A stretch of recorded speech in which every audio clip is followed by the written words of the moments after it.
Assalamualaikum warahmatullahi wabarakatuh. Eh, di sini saya akan menjelaskan laporan praktikum pada minggu ketiga, itu adalah identifikasi batuan ultramafic. Langsung aja ke sampel nomor 1. Dengan nomor sampel C001, warnanya saat segar adalah putih kecoklatan, saat lapuk adalah coklat kehitaman. Komponennya ada phenocryst 80% dan massa dasar 20%. Derajat kristalisasinya holokristalin, itu terlihat teksturnya. Kemasnya in equigranular, poriferitik. Ukuran kristalnya coarse, sedang, menengah. Bentuk kristalnya hipidiomorf. Komposisi indeks warna mineralnya melanokratik.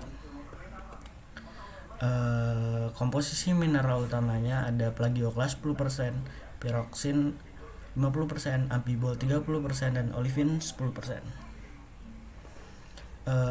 Dari hasil normalisasinya ada piroksin 56%, hornblende 33%, dan olivin 11%. Nah, di sini ada tabel normalisasinya yang menandakan ini adalah batuan olivin hornblende peroxide, karena di sini adalah pertemuan dari 3 garis tersebut. Bisa dibaca ini nama batuannya dan ganesanya serta kegunaannya. Peroxenite seringkali digunakan pada industri besi dan baja. Batuan yang kedua yaitu nomor sampel C002. Warna saat segar adalah hijau, saat lapuk coklat kekuningan. Komponennya ada phenocryst 30%, massa dasar 70%. Tekstur derajat kristalisasi holokristalin. Kemasnya equigranular, yaitu vaneritik. Ukuran kristalnya coarse, bentuk mineral hipidiomorf. Komposisi indeks warna mineral melanokratik. Komposisi mineralnya ada plagioklas 7%, piroxine 20%, ampibol 3%, dan olivin 70%.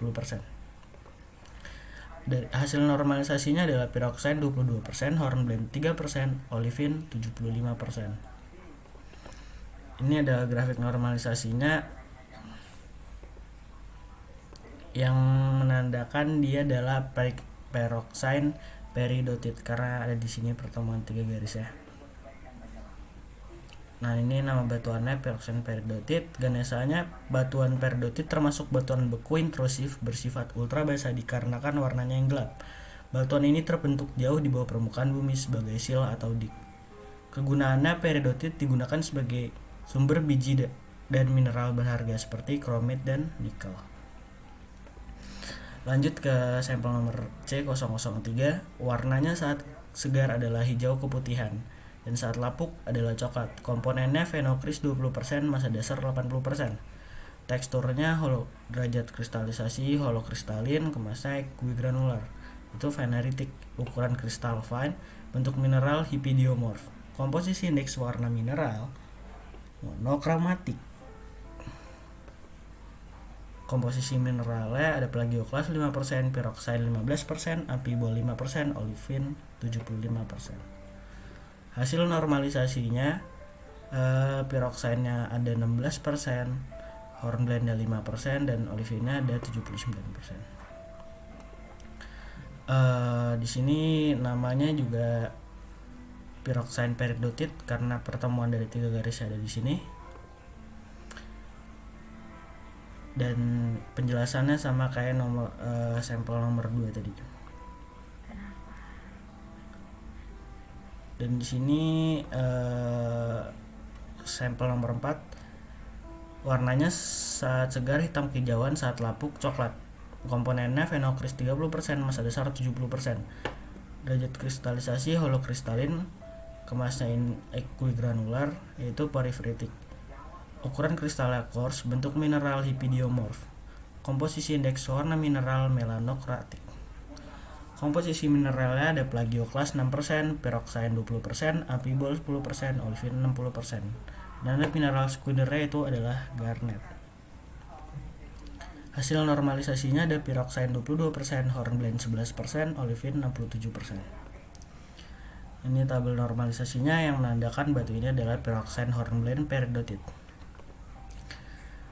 Ganesanya batuan peridotite termasuk batuan beku intrusif bersifat ultrabasa dikarenakan warnanya yang gelap. Batuan ini terbentuk jauh di bawah permukaan bumi sebagai sil atau dik serta pada temperatur tinggi sehingga terbentuk pyroxene dan hornblende. Peridotite digunakan sebagai sumber biji dan mineral berharga seperti kromit dan nikel. Lanjut ke sampel nomor 5. Warna saat segar adalah hitam, saat lapuk adalah kuning kecoklatan. Komponennya phenocryst 80%, massa dasar 30%. Derajat kristalisasinya holokristalin, kemasnya in equigranular, porifritic. Ukuran kristalnya very coarse, bentuk mineral hipidiomorph, komposisi indeks warna mineral melanokromatik. Komposisi mineralnya ada plagioklas 10%, pyroxene 10%, amphibol 70%, olivine 10%. Hasil normalisasinya ada pyroxene 11%, hornblende 78%, dan olivine 11%. Di sini tabel normalisasinya menunjukkan bahwa nama batuannya adalah olivine pyroxene hornblende. Di sini titik temunya. Batuan hornblendite dapat terbentuk melalui metamorfisme batu beku mafik seperti basal dan gabbro, atau dari metamorfisme batuan sedimen yang kaya akan tanah liat. Ini kegunaannya. Lanjut ke sampel nomor terakhir. Warnanya saat segar adalah hijau keputihan, saat lapuk kuning kehijauan. Komponennya phenocryst 25%, massa dasar 75%. Teksturnya derajat kristalisasi holokristalin, kemasnya in equigranular, porifritic. Ukuran kristalnya coarse, bentuk mineral hipidiomorph. Komposisi indeks warna melanokratik. Komposisi mineralnya ada plagioklas 5%, pyroxene 5%, amphibol 10%, dan olivine 80%. Hasil normalisasinya pyroxene 5%, hornblende 11%, dan olivine 84%. Di sini dia titik temunya ada di sini, berarti nama batuannya adalah pyroxene hornblende peridotite. Batuan peridotite tadi udah. Batuan beku intrusif bersifat ultrabasa dikarenakan warnanya yang gelap. Di jauh permukaan bumi sebagai sil atau di temperatur tinggi sehingga terbentuknya pyroxene. Ini daftar pusaka. Sekian dari saya, kurang lebihnya mohon maaf. Assalamualaikum warahmatullahi wabarakatuh.